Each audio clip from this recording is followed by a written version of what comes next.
Hey guys, and welcome back to Mad About Skin. In today's video, we are talking the worst skincare in my collection. This is like the true bad bin of skincare.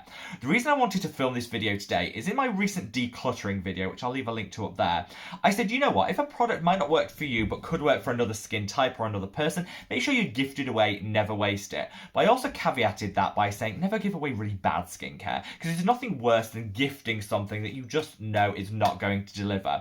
I've got a few examples of that style of product here, and I wanted to talk about them one last time before I let them go. So sit back, relax, and let's talk the worst skincare.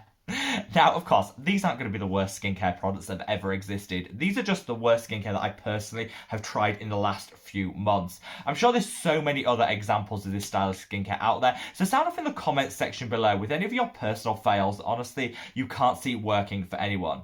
Just promise me that whilst you're down there, you'll also give this video a big thumbs up and a like, because it supports me in the channel so much. Honestly, I would love you all forever. Now, with all that being said, shall we just cut the waffle and talk about some of this bad skincare? First up, I want to talk about this product. This is a sunscreen by K-Secret, which is their Calamine Secret Sunblock. Now, I actually love the toner version of this, which I featured in some of my Unsung Heroes video. I'll leave a link to that up there. Check it out, because actually quite a lot of this line is really good. This product, a total fail. And that's because this is what they call a tone up sunscreen in Korea. That's like code word for it. It gives a light brightening to the skin. Now, if you ever see tone up on a sunscreen, know that it is only ever going to work for the lighter and fairer skin tones out there, because it does leave a very visible and deliberate white cast. Some people like that. It's particularly a trend out of certain Asian countries, and Korea being one of them, where, you know, the idea of having that lighter, brighter complexion is really a plus, and this will help deliver it. Honestly, even though I've got a relatively fair skin tone, this was just a total disaster. So it goes on with that same feel and that white cast of all those terrible sunscreens we used in like our childhood. It really doesn't disappear into the skin that well, and I don't know if that's picking up on camera, but that is a really visible thick white cast. You can work it in as long as you want and it never disappears.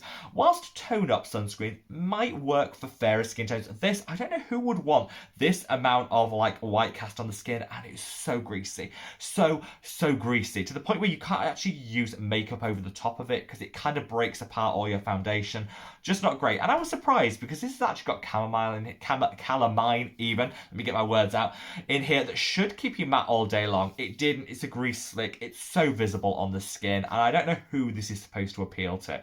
Also, it's got a really dodgy fragrance. I don't mind a bit of fragrance in my sunscreen, but this is particularly potent and lingers literally longer than that white cast does. A firm pass.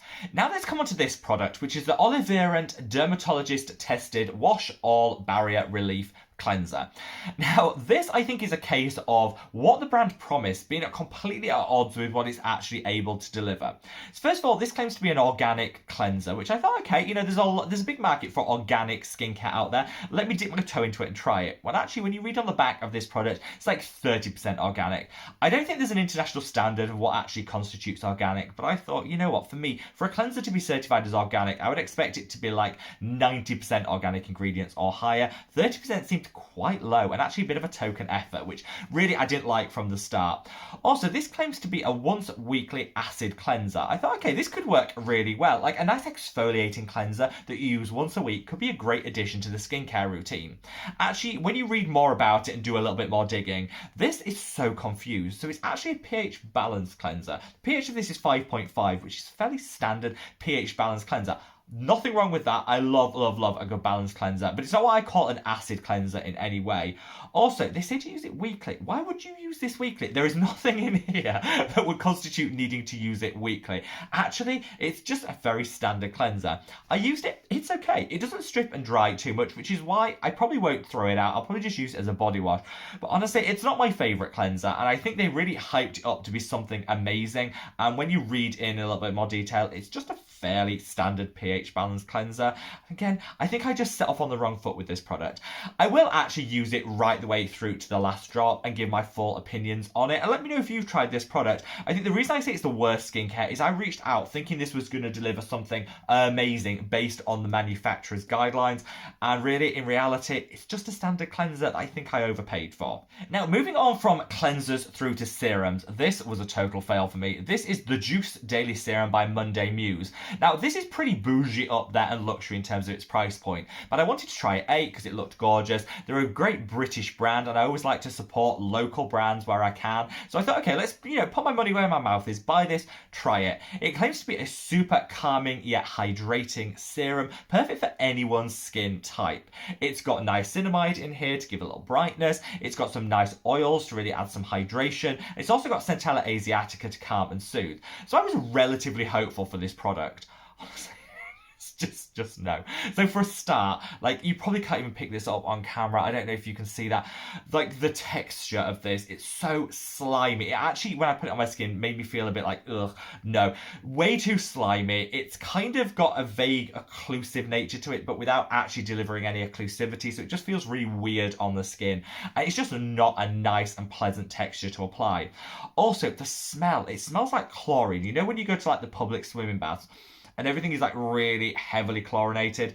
It smells like that. Now, there is a chlorine in this product, before anyone panics, so I don't know how they've managed to achieve that, because there are some other fragrant components in here which I thought they'd use to disguise that.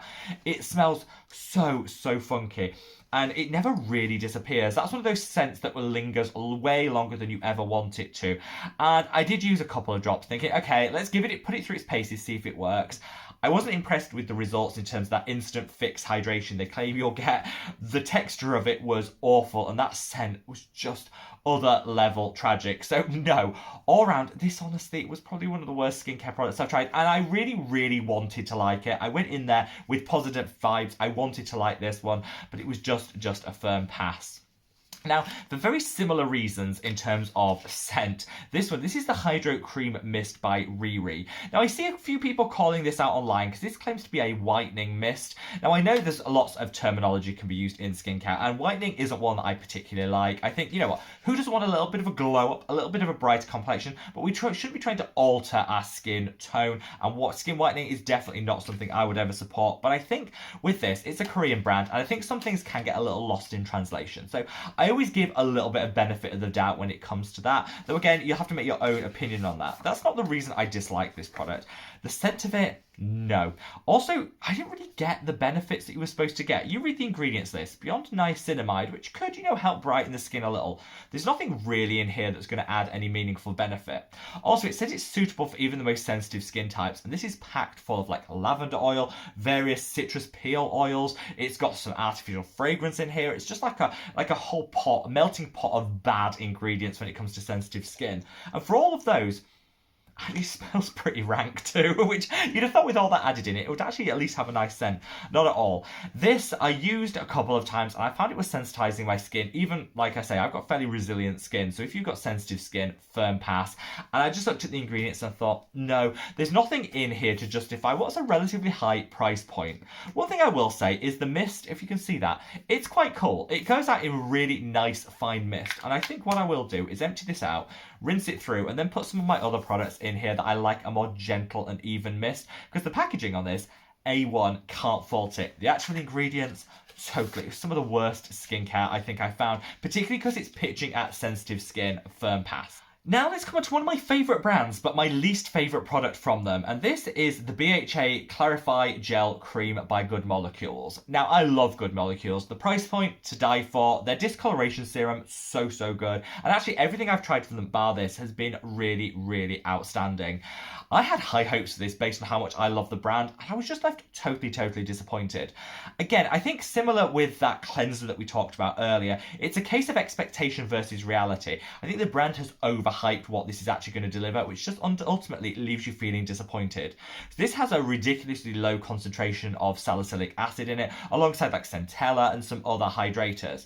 So if this was pitched as a hydrating, calming and soothing product, I would be all on board with that, because I think it would actually deliver that. The fact they say this is going to clarify the skin, minimize breakouts, help with congestion and blackheads, None of that is going to be delivered with the ingredients in this product, which is why I think it's been set up to fail by Good Molecules.